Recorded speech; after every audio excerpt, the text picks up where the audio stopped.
अशा गरमागरम टम्म फुगलेल्या पुऱ्या आणि सोबत थंडगार श्रीखंड. सण असो किंवा खास जेवण, श्रीखंडपुरीशिवाय ताट अपूर्णच वाटतं. तुम्ही बनवलेले श्रीखंड जर पातळ होत असेल आणि पुऱ्या फुगत नसतील तर हा व्हिडिओ तुमच्यासाठी. तर मग श्रीखंड बनवूया. 3 कप जास्त आंबट नसलेले दही आदल्या दिवशी एका स्वच्छ कपड्यात किंवा मुस्लिन क्लॉथमध्ये घालून संपूर्ण पाणी निथळेपर्यंत गाळत ठेवा. व्हिडिओमध्ये दाखवल्यानुसार एका चाळणीमध्ये कपडा ठेवून त्यावर हे दही घालून कपड्याला एक घट्ट गाठ मारून हा कपडा कुठेतरी टांगून ठेवा, जेणेकरून दह्यातले सर्व पाणी निथळून जाईल.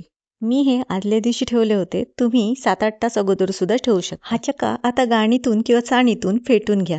मिक्सरला अजिबात लावू नका, नाहीतर श्रीखंडाचं टेक्स्चर बिघडतं. आता या चक्क्यामध्ये आवडीनुसार पिठी साखर घाला, केशरचं दूध घाला, ड्रायफ्रुट्स घाला, वेलची पावडर घाला आणि सर्व श्रीखंड नीट मिक्स करा. जास्त पण फेटू नका, मस्त क्रीमी होईपर्यंत मिसळा.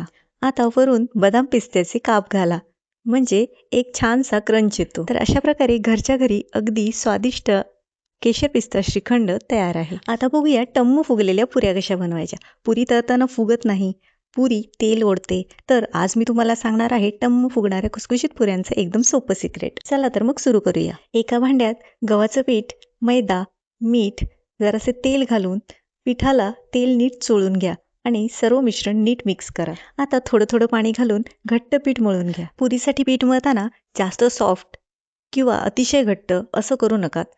चपातीच्या पिठा एवढं किंवा त्याहून थोडंसं घट्ट एवढं पीठ मळा.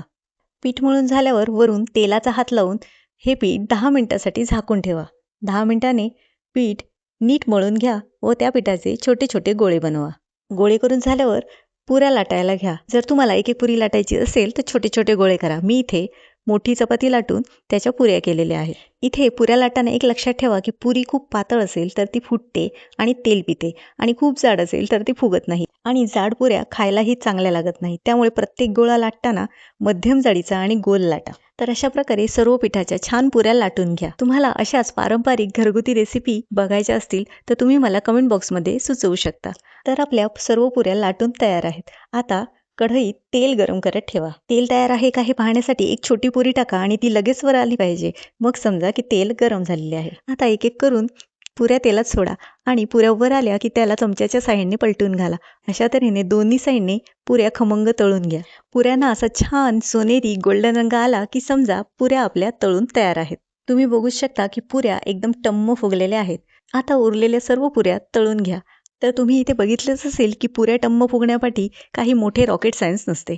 थोडेसे तेल, मीठ आणि गव्हाचे पीठ यापासून इतक्या छान पुऱ्या बनत असतील तर बाहेरून श्रीखंड पुरी आणण्याची काय गरज आहे. घरातच बनवा आणि मस्त खा, स्वस्त राहा. तर आपल्या गरमागरम टम्म फुगलेल्या पुऱ्या तयार आहेत. या पुऱ्या श्रीखंड, छोले, बासुंदी कशासोबतही अतिशय चविष्ट लागतात. तुम्ही बघूच शकता की पुऱ्या एकदम मऊ लुसलुशीत आणि एकदम खुसखुशीत झालेल्या आहेत. रेसिपी आवडली असेल तर लाईक करा, शेअर करा आणि माझ्या फेसबुक पेजला फॉलो करा आणि त्यासोबतच यूट्यूब चॅनल खमंग मराठीला सबस्क्राईब करा. धन्यवाद.